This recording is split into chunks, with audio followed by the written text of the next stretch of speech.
अड्डा फाइल्स। दुनिया में ऐसी बहुत सी बातें हैं जिन्हें हम इत्तेफाक कहकर भूल जाते हैं, लेकिन क्या वो वाकई इत्तेफाक होते हैं या फिर कोई ऐसी ताकत है जो पर्दों के पीछे से इस दुनिया को चला रही है? नमस्कार दोस्तों, स्वागत है आपका स्टोरी अड्डा पर। आज की कहानी सिर्फ एक किस्सा नहीं है, बल्कि एक ऐसी सच्चाई है जिसे सुनने के बाद शायद आज रात आप सुकून से सो ना पाए। दिल थाम कर बैठिए, क्योंकि आज हम उस रहस्य की गहराइयों में उतरने वाले हैं जहां से वापसी का रास्ता किसी को नहीं पता। दुनिया के नक्शे पर एक ऐसी जगह है जहां टेम्परेचर हड्डियों को जमा दे, जहां मौत भी एक बार थितक जाए। अंटार्कटिका की अनंत सफेद बर्फ की चादर के बीच एक मंजर ऐसा है जो किसी हॉरर फिल्म के नाइटमेयर जैसा लगता है। एक 5 मंजिला ऊंचा झरना, जहां से पानी नहीं बल्कि खों खोलता हुआ दिखाई देता है। इसे लोग कहते हैं ब्लड फॉल्स, लेकिन क्या यह वाकई खून है या फिर ग्लेशियर के सीने में कोई सदियों पुराना जख्म? कहानी शुरू होती है साल 1911 में।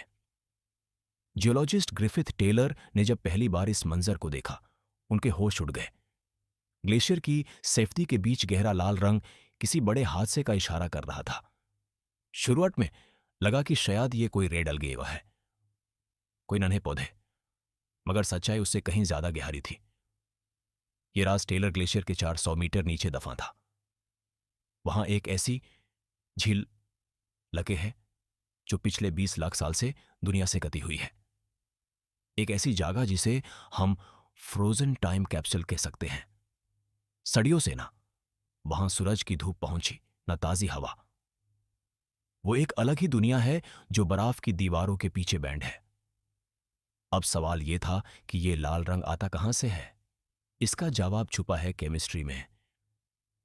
इस इलाके का पानी बहुत ज्यादा नमकीन है, समुद्र से लगभग 3 गुना ज्यादा। इसी नमक की वजह से -17 डिग्री टेम्परेचर होने के बावजूद ये पानी जमता नहीं है। मगर इसका असली राज है आयरन। जब ये आयरन रिच पानी ग्लेशियर की दरारों से रिस कर बाहर निकालता है और पहली बार ऑक्सीजन को टच करता है, तो एक धमाका होता है। साइंस की भाषा में इसे ऑक्सीडेशन कहते हैं।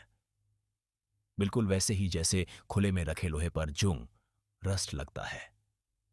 वही रस्ट इस पानी को वो खौफनाक लाल रंग देता है। लेकिन कहानी यहां खत्म नहीं होती। असली सस्पेंस तो तब पैदा हुआ जब साइंटिस्ट्स को इस टॉक्सिक झील में जिंदगी के निशान मिले।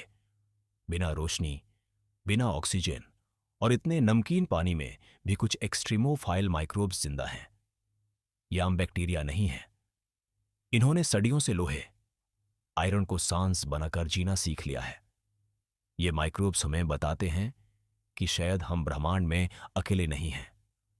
अगर अंटार्कटिका की इस काली और ठंडी झील में जिंदगी हो सकती है, तो मार्स की बर्फ या जुपिटर के चांद यूरोप पर भी कुछ न कुछ जिंदा हो सकता है। तो दोस्तों, ब्लड फॉल सिर्फ एक वाटरफॉल नहीं है। यह धरती का वो हिस्सा है जिसे वक्त ने भुला दिया था। एक खिड़की उस दुनिया की जहां नियम बदल जाते हैं और साइंस एक दास्तान बन जाती है। अगली बार जब आप अंटार्कटिका की ठंड के बारे में सोचें, तो याद रखिए, टेलर ग्लेशियर की उस बर्फ के नीचे कुछ है जो सदियों से अंधेरे में पल रहा है, इंतजार कर रहा है और सांस ले रहा है। क्या आप तैयार हैं ऐसे ही और राज जानने के लिए? तो जुड़े रहिए हमारे साथ। तो दोस्तों, ये था वो रहस्य जिसने सालों से लोगों की नींद उड़ा रखी है।